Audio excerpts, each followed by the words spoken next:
You're live.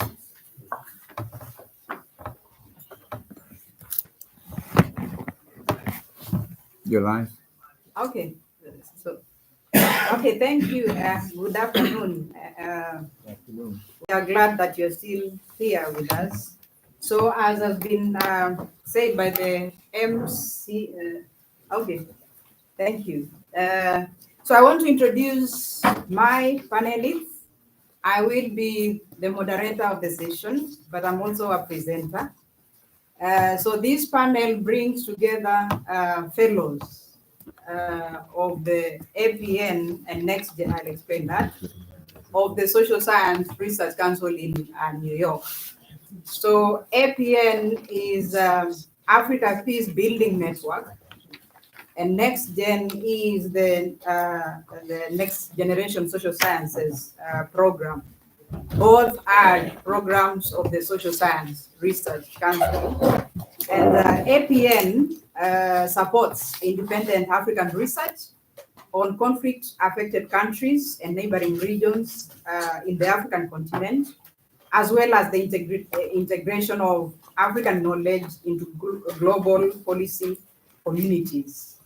Whereas the next generation social sciences in African program operates to strengthen tertiary education in Africa by offering a sequence of fellowship opportunities for promising PhD students to undertake research and make steady progress towards completion of their doctoral degree.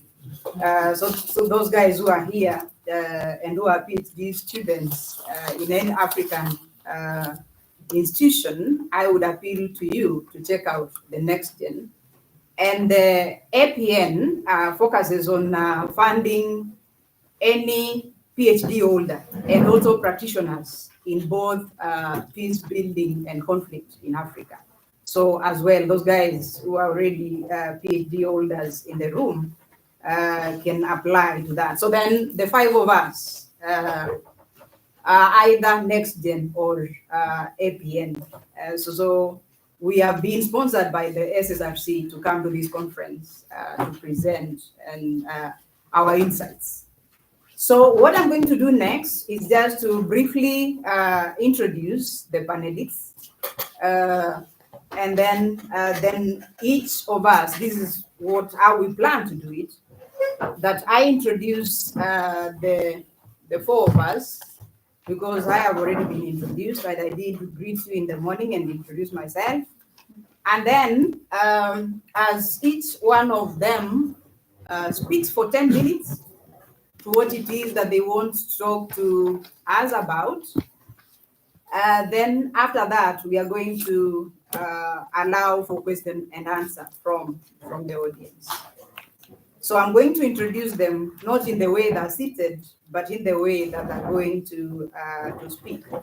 So I'm going to start with our first panelist is Charles. So maybe you guys can just do like this because we are not seated in that order. So the first one is Charles Felix Komba, who is a PhD student in political science and a next gen fellow at the Open University of Tanzania. Charles works as a senior monitoring and evaluation officer at the Ministry of Community Development, Gender, Women and Special Program in Tanzania, and he's also a research associate at the University of Dar es Salaam's Center for Strategic Peace Studies. Our next panelist will be John Mwangi.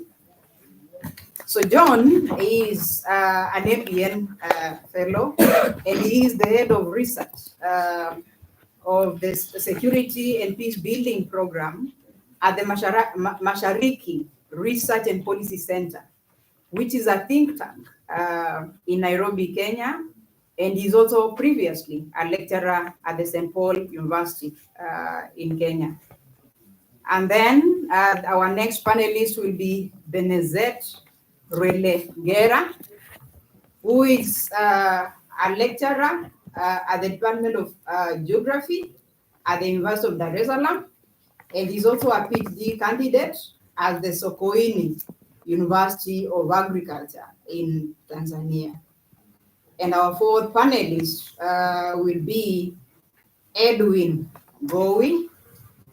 Edwin is a senior lecturer at the Department of Development Studies and Strategic Studies at the Sokoine University of Agriculture in Tanzania. Then I will be the last panelist. So now I am going to allow them, each one of them, to speak for 10 minutes on their titles and their talk, and I will introduce their talk.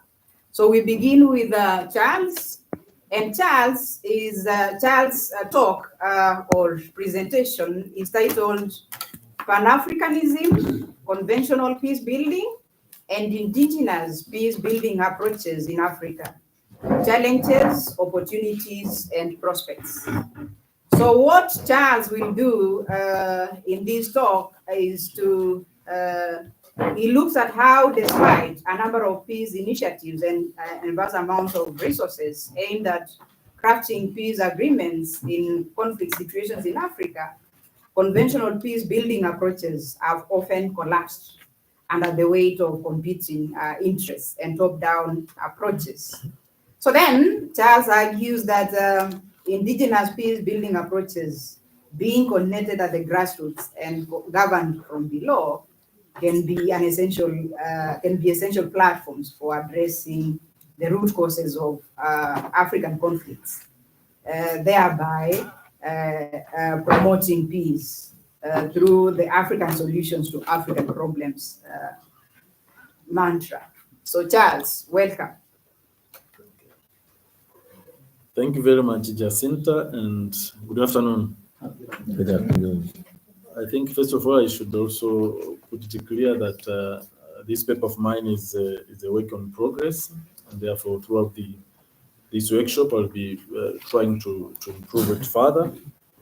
But again, I should also declare that it's very, very much challenging to speak when the elders have already spoken, especially when we have elders like I also call him Professor Butiku and Professor Shivji.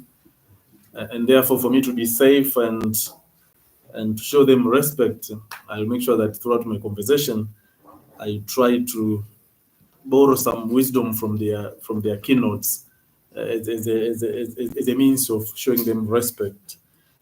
So, as it has been introduced by Jacinta, my paper is on Pan-Africanism, conventional peace building, and indigenous peace building approaches in Africa, looking at the challenges, opportunities, and prospects. And I understand it has been said in the morning more on the Pan-Africanism and perhaps more on the new Pan-Africanisms as the Prof was trying to talk about here. But I'm trying to look at the nexus between the Pan-Africanism, conventional peace building, and the indigenous peace building approaches in Africa. I understand that looking at the Pan-Africanism, it looks at the initiative